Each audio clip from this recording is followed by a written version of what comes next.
to all the flamboyant, affable educants of class 10, section A of Jawahar Navodaya Vidyalaya, Purva Medinipur, West Bengal in English class. Here is your Debarshi sir once again in front of you with some rules of grammar. Okay, grammar, and simultaneously I will teach you how to write one letter. Okay, one complaint. If you are complaining to anybody regarding any problem, I will be teaching you how to write one letter, complaint letter. Okay. Now, complaint letter. Before that, let us learn some grammar, rules of grammar. My dear students, I told you many times asked why that verb is decentralized or categorized into two groups. Okay? One is the principal verb or main verb, and the other is auxiliary verb or helping verb. Okay? Now, be based on each and every verb, whether it is a regular verb or irregular verb, weak verb or strong verb, each and every verb is having three forms: be base 1, be base 2, and be base 3. Be base 1 is the base form of the verb or the principal verb. I told you.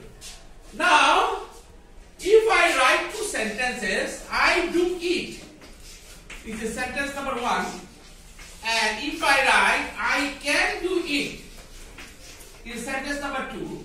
Here, this is subject, this is the verb, this is the object, this is subject, this is the auxiliary verb, this is the principal verb or main verb, this is object. Okay? Now, what is auxiliary verb? The verb that helps the principal verb in order to get the complete sense of the statement is called auxiliary verb or helping verb. Okay? Auxiliary verb is also divided into two groups: primary auxiliary,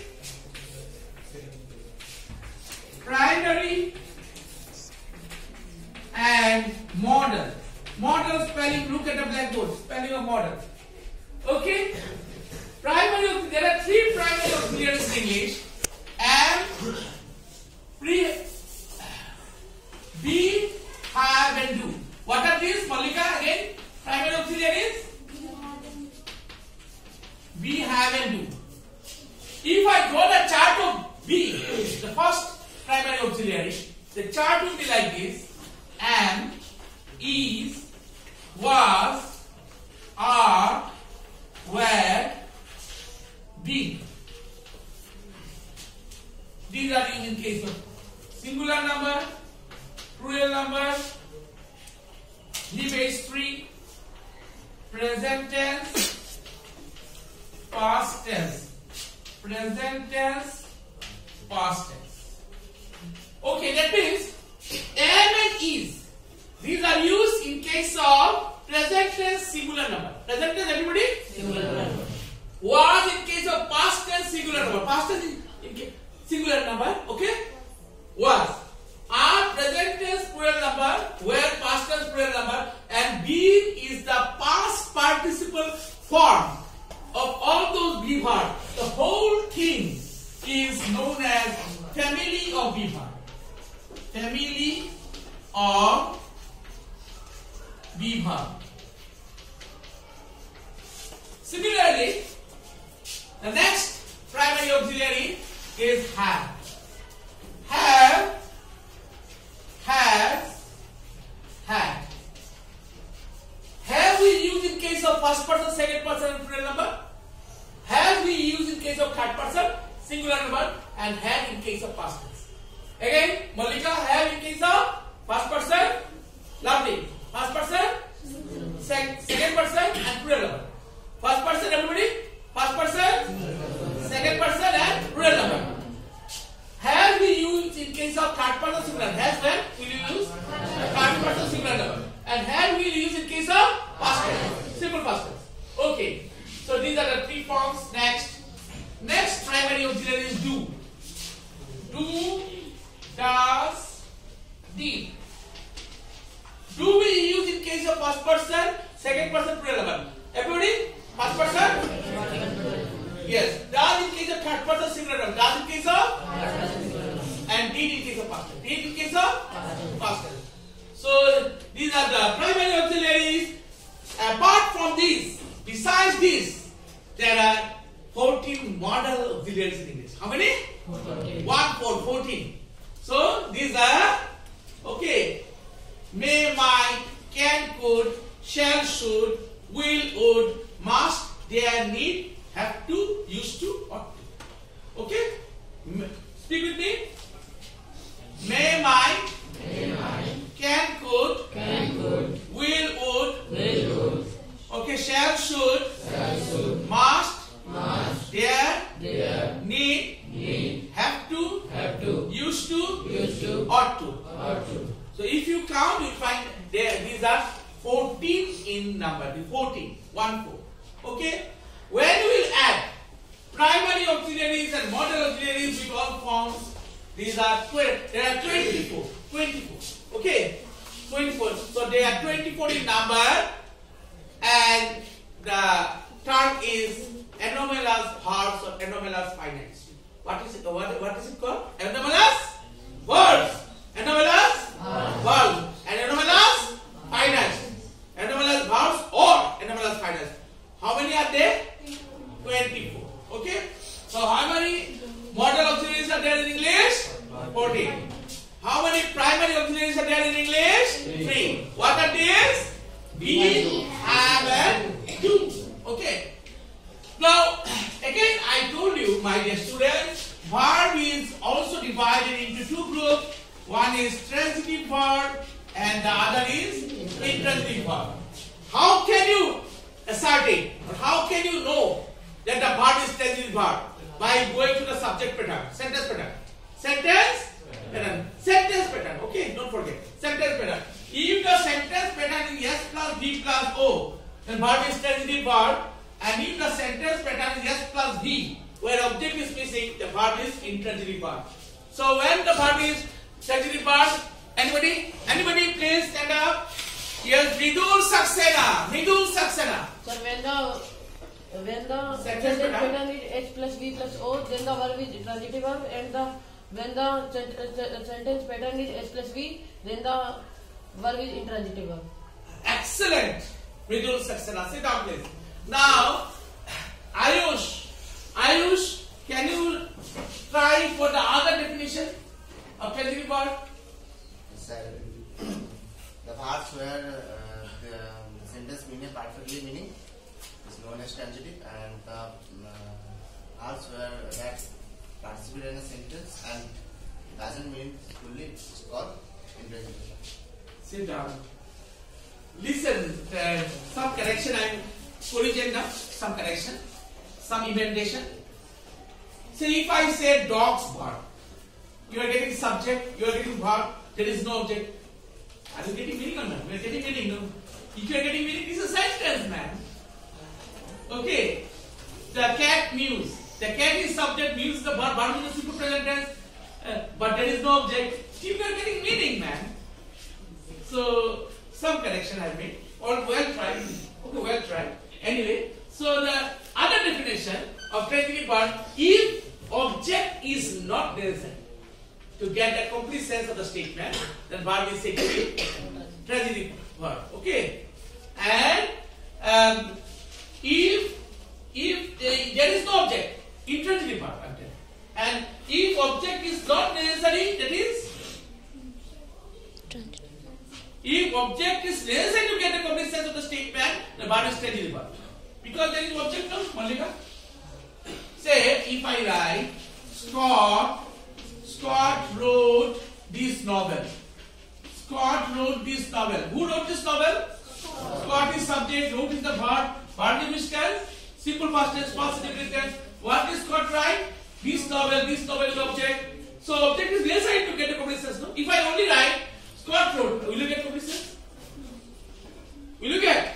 Will not get. No? So object is necessary. So the verb is transitive. Okay.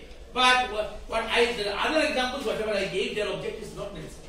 Like say, if I write, say the bell rang. The bell rang. This is subject, this is verb, but no object. Object is missing. Still you are getting complete sense. So, where object is not necessary, that is intransitive. Okay? And where object is necessary, then verb is transitive. If I write, say, Pandit Nehru, Pandit Jawaharlal Nehru, Pandit Nehru in short, Pandit Nehru wrote the discovery of India. I read and know. Discovery of India, name of a book. Okay, autobiography by Pandit Nehru. So Pandit Jawaharlal Nehru wrote discovery. Who wrote discovery of India? Pandit Nehru is the subject, wrote is the verb. Verb in which tense? Simple past tense. And what is Pandit Nehru write? This is object, no? Now, if I omit, you think there is no, nothing here, nothing written here. Then it becomes Pandit Nehru wrote. Are you getting complete sense? No. We are not getting complete sense. So object is necessary. Since object is necessary to get a complete sense of the statement, so the verb is transitive. Now clear transitive verb? So two definitions I told you. If the sentence pattern is S plus V plus O, subject plus followed by verb followed by object, then the verb is transitive verb. And if the sentence pattern is subject plus verb where object is missing, then the verb is intransitive. Clear now? Okay. Now, so next rule: transitive verb is not followed by any preposition.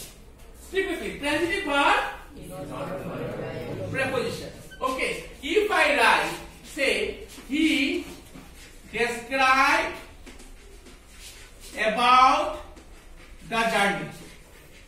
If I write this statement, this is wrong. Now, why this is wrong? You see, he described about the journey. Who described? Say, in place of he, you write here, Rajat. Rajat, your name. Rajat described about the journey. Okay, who described about the journey? Rajat is the subject. Describe the verb. Verb is the simple past tense. What did Rajat describe? The journey, no? The journey is object. But as per rule, we have to adhere to the rules of grammar.